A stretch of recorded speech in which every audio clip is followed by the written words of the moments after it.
This is Plant-Based Briefing. New dietary guidelines were written by authors with strong ties to the food industry, and dietary guidelines are a mixed bag, show industry influence, from Physicians Committee for Responsible Medicine at pcrm.org. And I'm Marian Erickson, host of this curated content plant-based podcast, where I narrate a variety of articles on plant-based and vegan living with permission in about 10 minutes or so every Tuesday. And I'm pleased to have permission from Physicians Committee to share their content. They're a nonprofit organization with more than 17,000 physicians, founded by Dr. Neil Barnard, and they're changing the way doctors treat chronic diseases like diabetes, heart disease, obesity, and cancer by putting prevention over pills and empowering patients to take control of their own health. And, I love this part, since 1985, they've worked tirelessly for alternatives to the use of animals in medical education and research, and for more effective scientific methods. They have a staff of physicians, dietitians, and scientists working with policymakers, industry, the medical community, and the media. And these articles today are actually press releases they sent to the media. They do fantastic work. So now let's get to today's plant-based briefing. New dietary guidelines were written by authors with strong ties to the food industry, and dietary guidelines are a mixed bag, show industry influence, by Physicians Committee for Responsible Medicine at pcrm.org. New dietary guidelines were written by authors with strong ties to the food industry, doctors report. The Physicians Committee for Responsible Medicine revealed today that the new dietary guidelines for Americans were written by authors with strong ties to the food industry. Of 9 scientific review authors, at least 7 had industry ties. The authors declared receiving research funding or other compensation from the National Cattlemen's Beef Association, the Texas Beef Council, General Mills, the National Dairy Council, and the National Pork Board, among other companies. The authors with industry ties include 1. Ty Beal, Ph.D., Scientific Advisory Committee member for Food and Agriculture Project, Comprehensive and Evidence-Based Global Assessment of the Contribution of Livestock to Food Security, Sustainability Food Systems, Nutrition, and Healthy Diets.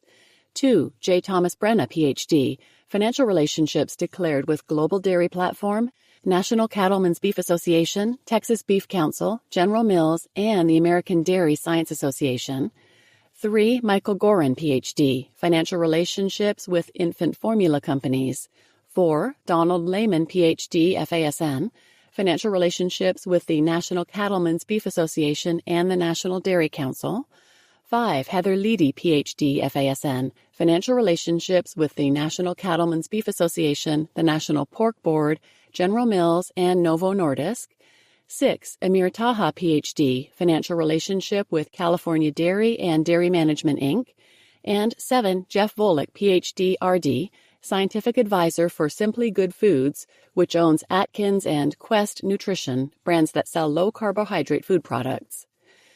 The administration has been hoodwinked by scientists working for the dairy and meat industries rather than for the health of Americans, says Annie Herby, Nutrition Education Specialist for the Physicians Committee. This bias of these authors is reflected in the new guidelines, linked here, which heavily promote meat and dairy and mistakenly warn of nutrient deficiencies in vegan and vegetarian dietary patterns. These industry ties beg the question of whether the recommendations are in the best interest of the American people suffering from diet-related chronic disease or food industry companies who benefit from increased sales of their products. For decades, the guidelines have incorporated the recommendations of the Dietary Guidelines Advisory Committee.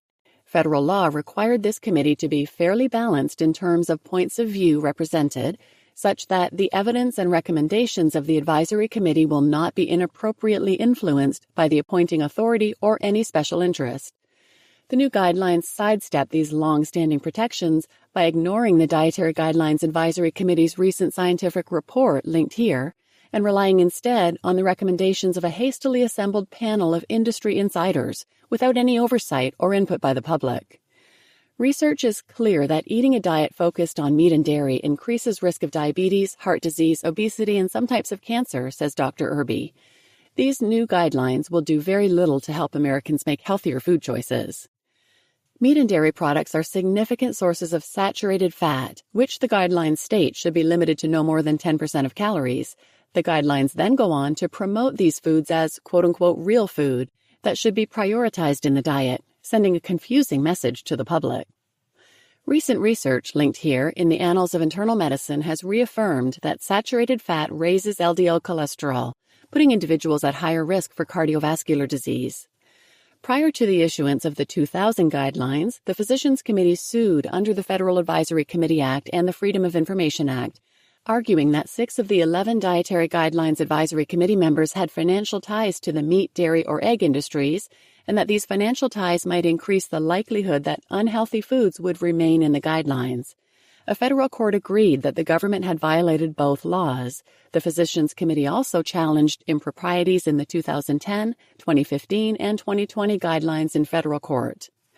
The Physicians Committee has also issued a news release on what the new guidelines get correct and where they need to be modified. Listen to that next.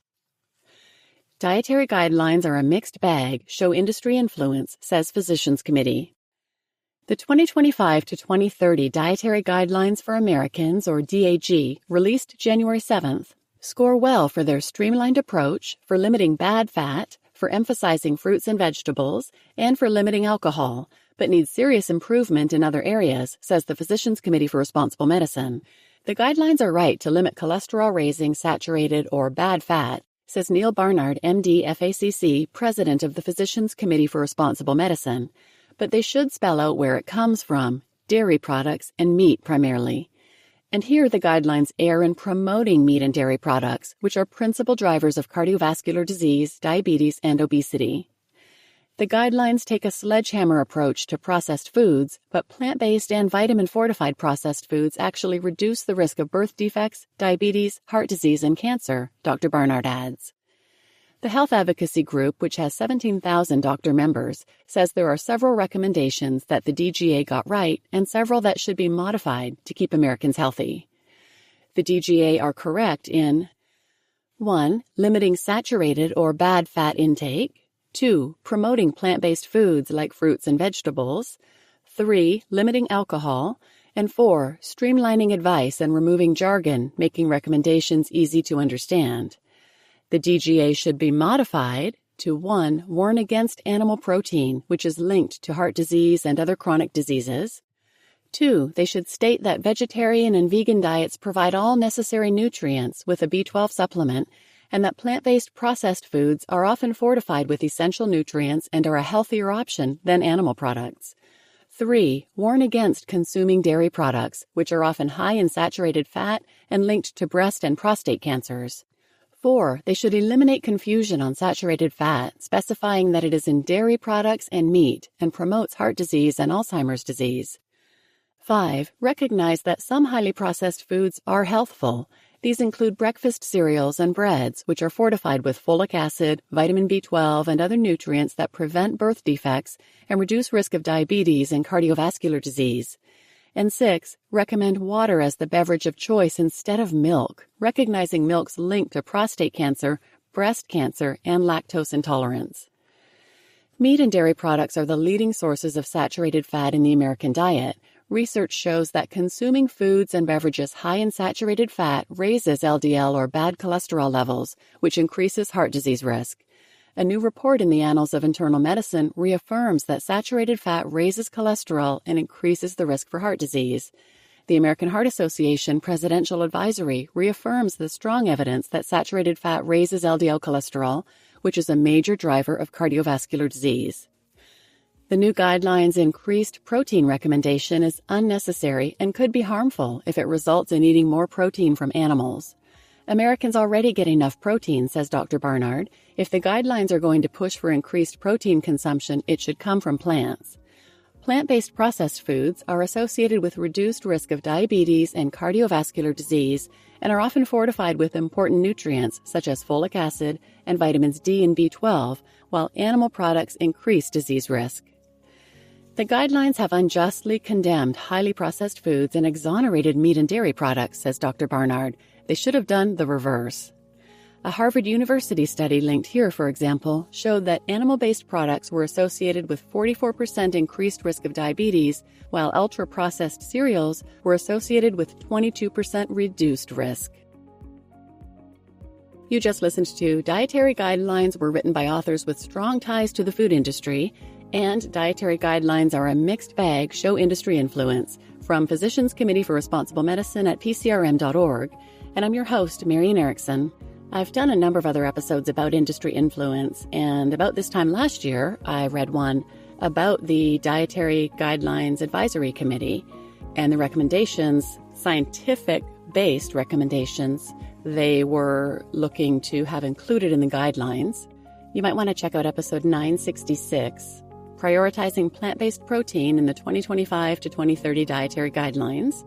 I'll link that in the show notes. But there was a fair bit of excitement throughout the year about the truth potentially coming out, the science actually making it to Americans so they could make healthier food choices.